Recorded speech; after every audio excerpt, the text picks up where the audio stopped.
Abbiamo parlato di come la fisiologia influenzi e molto spesso influenzi potentemente quelli che sono i nostri stati d'animo, le nostre emozioni e come quindi lavorare sul corpo significhi anche lavorare sulla nostra mente, significhi lavorare su un atteggiamento potenziante, un atteggiamento che ci può essere utile sicuramente nel ballo ma anche nella nostra quotidianità.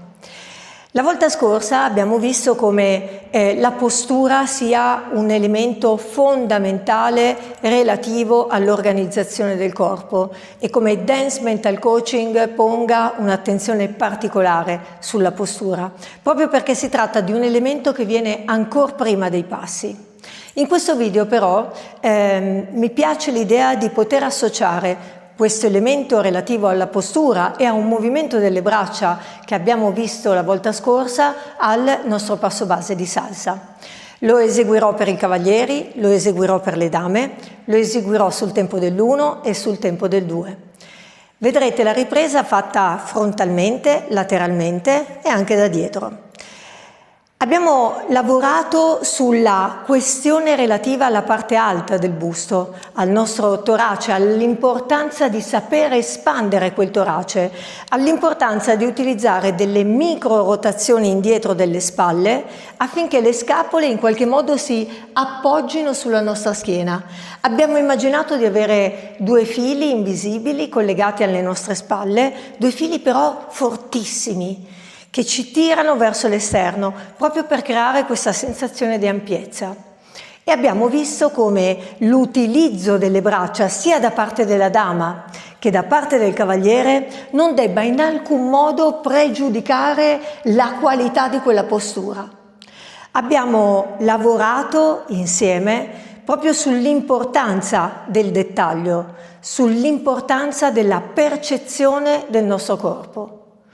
Già nel primo video, quando sicuramente vi siete iscritti al canale Dance Mental Coaching, in quel primo video noi abbiamo visto che cambiare il movimento finisce per cambiare la persona che danza, proprio perché cambia ciò che sentiamo, il modo in cui ci sentiamo.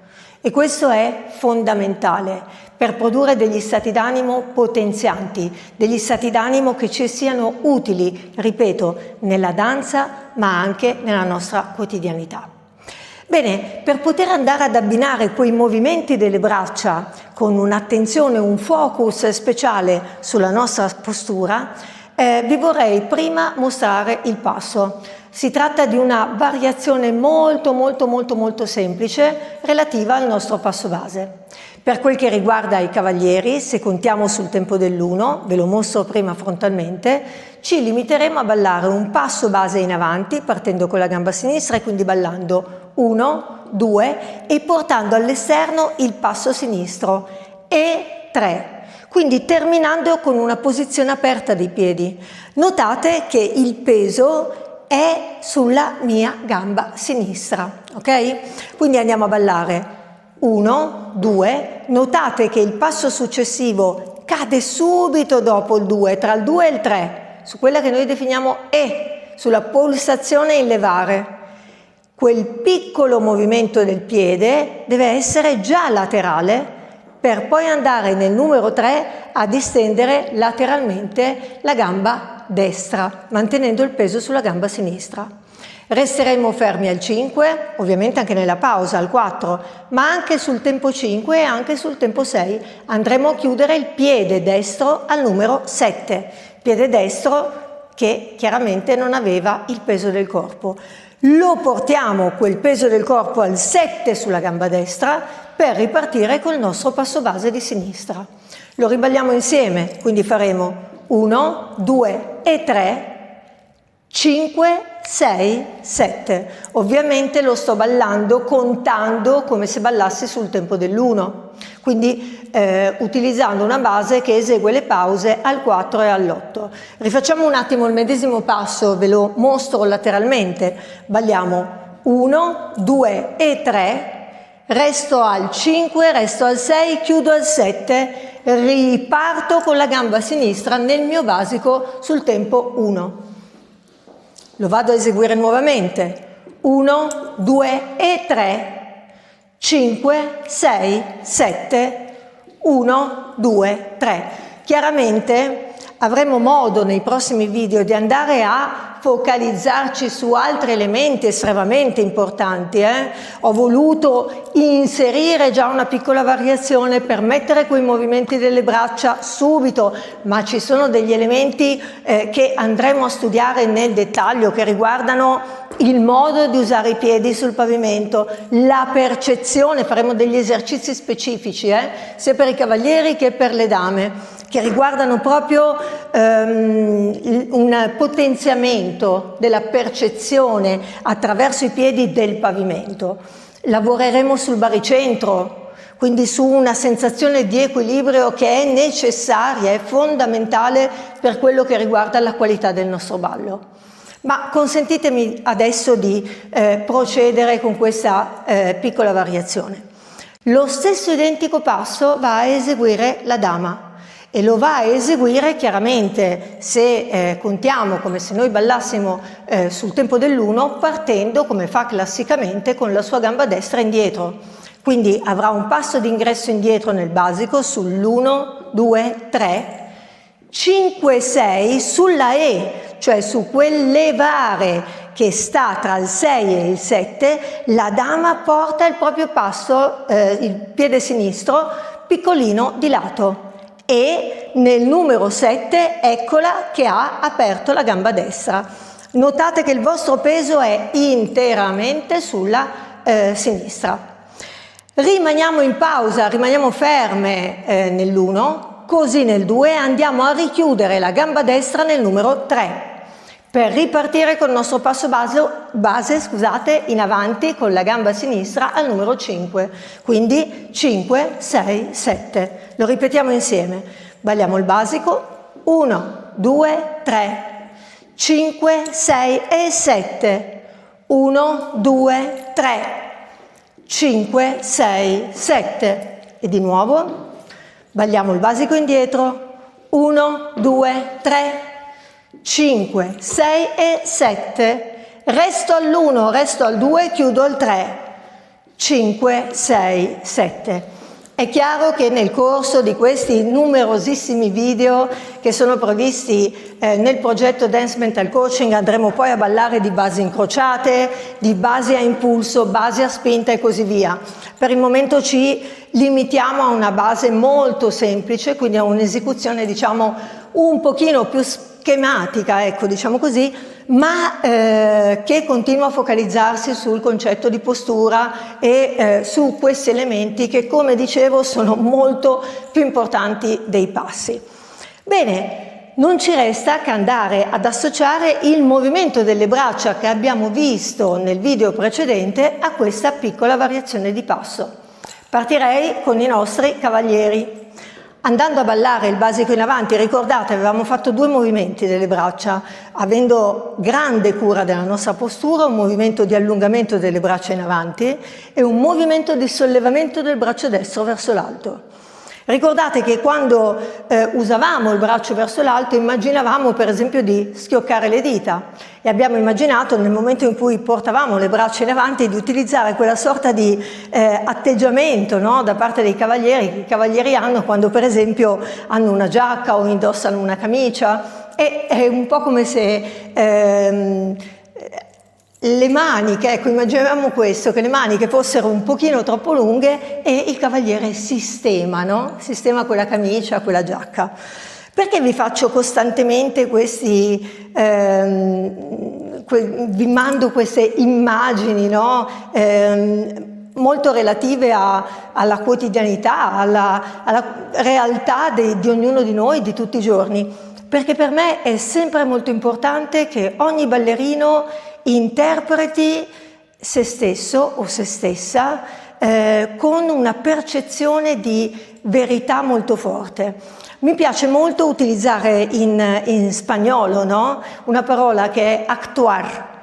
A me piace molto quando il ballerino actua, non nel senso però della recitazione intesa come finzione, ma quando il ballerino interpreta se stesso, o se stessa. Ecco, io credo che questo faccia parte anche dell'organizzazione del movimento che studia Dance Mental Coaching, la gestione di quello stato interno che consente alla persona di essere vera verso se stessa. Vedete, non è tanto una questione di confronto con gli altri, è proprio una questione di confronto con se stessi, di percezione di sé e di acquisizione di sicurezza. Si parla spesso, no, di incapacità appresa, quindi tutte quelle leggende metropolitane per cui nel corso del tempo, da quando si è bambini a quando si diventa adulti, si impara che non si è sufficientemente bravi a fare questo, non si è sufficientemente eccezionali per quell'altra cosa, non si è all'altezza di un'attività piuttosto che di una performance. A me invece piace parlare di capacità appresa, saper dare valore a se stessi, nella propria unicità, nel rispetto delle caratteristiche di ognuno di noi e nel rispetto dei propri tempi. Questo è quello che ha mosso in primis il progetto Dance Mental Coaching, e questo è quello che per me è fondamentale che arrivi a te che sei iscritta e iscritto al canale Dance Mental Coaching, qua sotto, mi raccomando. Bene, andiamo a vedere quindi per il cavaliere l'abbinamento della nostra variazione di passo con i movimenti delle braccia. Guardate, entreremo immediatamente nella variazione, nel numero 3 andremo ad eseguire il primo movimento, quello di allungamento in avanti, applicandolo al passo che abbiamo appena fatto, quindi 1, 2 e 3. Ripetiamo. 1, 2 e 3. Notate che il mio passo destro si apre e il mio piede sinistro si apre, la gamba destra, il piede destro non prende il peso del corpo. Il peso resta completamente sulla vostra sinistra. Vi raccomando di fare attenzione alla postura, di fare attenzione anche alla posizione dei piedi. Il piede non guarda verso l'interno, non guarda verso l'esterno, è dritto. Cercate di sentirvi comodi, cercate di sentirvi a vostro agio, cercate la modalità attraverso la quale vi sentite le persone uniche che siete. Soprattutto cercate immediatamente di trovare quella postura, quell'atteggiamento delle braccia che sentite vero. Non è un processo banale, non è neanche un processo scontato, anche perché inizialmente la persona va a cercare, tra virgolette, un movimento, va a tentare, fa tentativi, cerca di calibrarsi, no? È molto improbabile, ma non impossibile, che al primo tentativo una persona riesca immediatamente a esprimersi come vorrebbe. Questo però è la ragione per la quale io ho inserito prima il movimento, che se avete seguito attentamente il video precedente è stato analizzato nel dettaglio e deve essere provato, quindi prima il movimento e successivamente il passo. Non mi interessa che si arrivi a una sequenza, non voglio qualcosa che vi fa sentire obbligati e scomodi, vorrei che prima fosse chiaro quel movimento, vorrei che vi sentiste centrati proprio nel momento in cui utilizzate le braccia e solo dopo che quel movimento venisse abbinato a quella piccola apertura che abbiamo inserito. Ma andiamo oltre, avevamo visto poi il movimento successivo, bene, lo abbiniamo al tempo successivo alla pausa, cioè faremo 1, 2 e 3, 5, 7 chiudiamo, 1, 2, 3. Andiamo a vederlo cambiando direzione, quindi 1, 2 e 3, 5, 7, 1, 2, 3. Ripeto, 1, 2, 3, 5, 7, 1, 2, 3. Quello che per me è estremamente importante è che attraverso la pratica, attraverso la ripetizione, siate sempre più consapevoli di ciò che state facendo. quindi riusciate a essere sempre più percettivi rispetto ai vostri spostamenti nello spazio. 1, 2, 3, 5, 7, 1, 2, 3. Con grande attenzione sempre all'elemento numero 1, postura. Bene, andiamo alle nostre dame. Le dame eseguivano dapprima il passo base indietro con la gamba destra, quindi 1, 2, 3, 5, 6 ed ecco che sul numero 7 andiamo a fare il primo movimento che abbiamo visto la volta scorsa. Portiamo il braccio destro verso l'alto e andiamo a spostare l'aria col palmo della mano. Questo avviene sul numero 7. Se volete, la vostra mano sinistra può essere portata al fianco, ad esempio, oppure può rimanere semplicemente leggermente sostenuta. Avremo quindi 5, 6 e 7. È sul numero 1 che andremo a portare la mano alla spalla e nel numero 3, quando il braccio scende, andiamo a chiudere. Portiamo il peso sulla gamba destra e ci riportiamo in avanti col basico di sinistra. Lo contiamo ancora una volta insieme. 1, 2, 3, 5, 6 e 7. 1, 3, 5, 6, 7. 1, 2, 3. 5, 6, 7, 1, 3, 5, 6, 7, 1, 2, 3, 5, 6, 7, 1, 3, 5, 6, 7. Per gli amanti del DOS, il passo del cavaliere. 1, 2, 3, 5, 7, 1, 2, 3, 5, 6, 7, 1, 2, 3, 5, 7, 1, 2, 3, 5, 1, 2, 3, 5, 7, 1, 2, 3, 5, 2, 3, 5, 7, 1, 2, 3, 5. Per le mie dame, 2, 3, 5, 6, 7, 1, 3, 5, 6, 7, 1, 2, 3. 2, 3, 5, 6, 7, 1, 3, 5, 6, 7, 1. 1, 2, 3, 5, 6, 7, 1, 3, 5, 6, 7, 1. Bene, vi ringrazio per la vostra attenzione. Al prossimo video. Ricordate il nostro canale? Iscrivetevi, Dance Mental Coaching. Ciao!